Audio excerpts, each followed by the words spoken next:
Good morning, professional parents and students. My name is Isabel. I was born in Singapore and moved to Australia in 2010. I have 4 sisters and I'm in the middle. Out of the 5 girls, I'm the only one with the hearing loss. I wasn't born with the hearing loss. In fact, I lost my hearing when I was around 3 or 5 years old. My parents were working a lot at that time, so it was my grandparents and my aunt who suspected that I had a hearing loss. Ever since I've been wearing hearing aids. I went to a normal hearing primary school in Singapore. I had a lot of issues such as friendships and even education. It was a challenge because this school had no deaf students, which made it harder for me to make friends. It was only in year 3 or 4 that I had any friends. Year 5 and 6 were 2 years that I had close friends. Education was harder in Singapore than Australia. In Singapore, I used to have extra classes after school and co-curricular arts, which is known as CCA, in which all primary students from year 3 onwards had to participate. I chose tennis, but I didn't have any friends there as well. On top of extra classes and CCA, year 4 to 6 had to do a National Physical Fitness Award annually.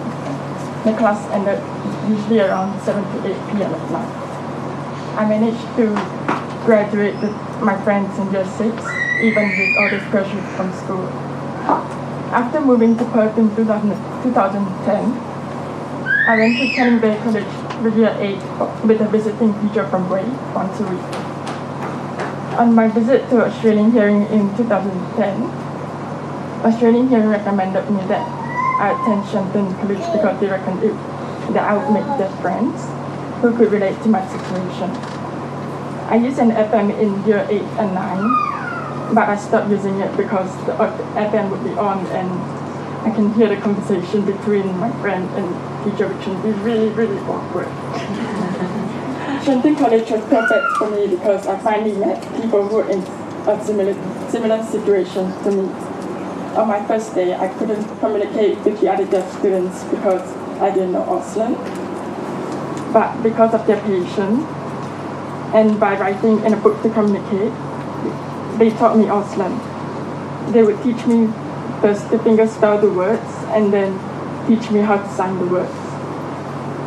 Even though I can speak, I was actually pretty eager to learn Auslan so I can communicate with my deaf friends and be able to find out more about their background. In Shenton College from year 9 to 12, I was always in the mainstream classes, just like my primary school in Singapore as well as year 8.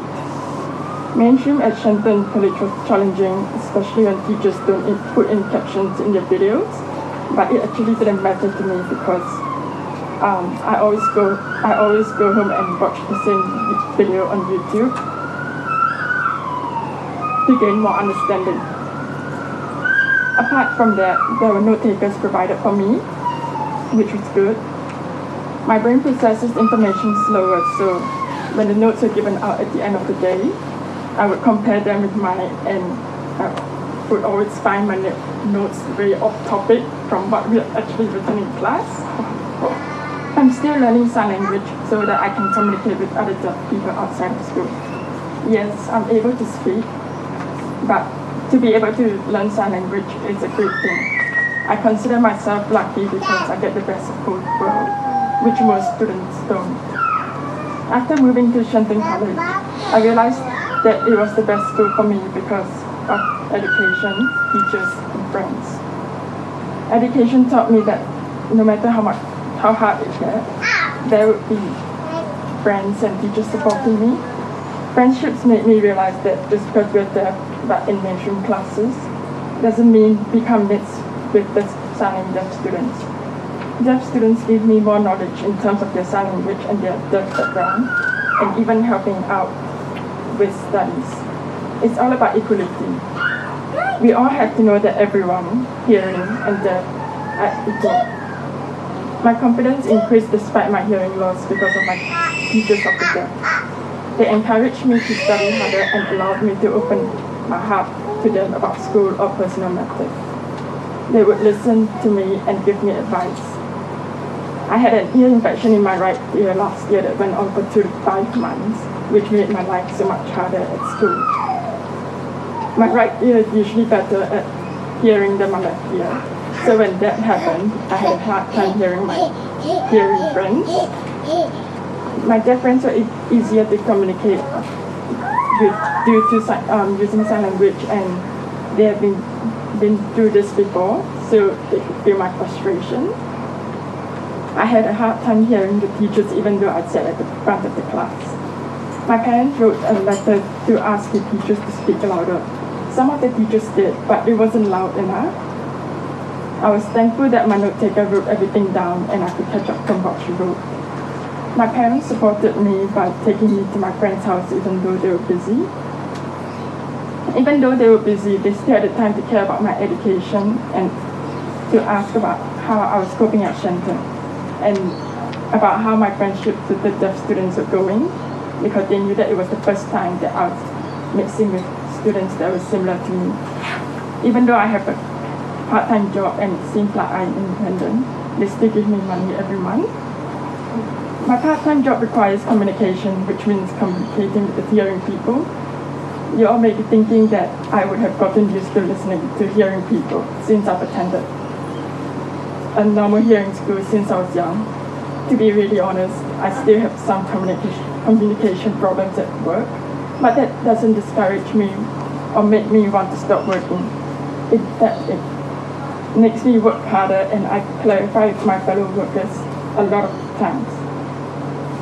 These are the times that I wish that sign language was universal and that everyone would learn.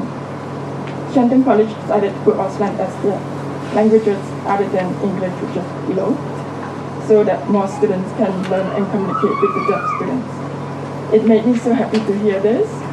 To allow hearing students to learn Auslan could break the barrier between the hearing and the deaf students. I finished my year 12 weights exams and I graduated from Shenton College last year. I've now been accepted into my desired course at university. I finally accomplished race, and the burden from studying is finally lifted off from my heart. I'm going to ECU this year to do primary teaching to get a degree, then specializing to become a teacher of the deaf.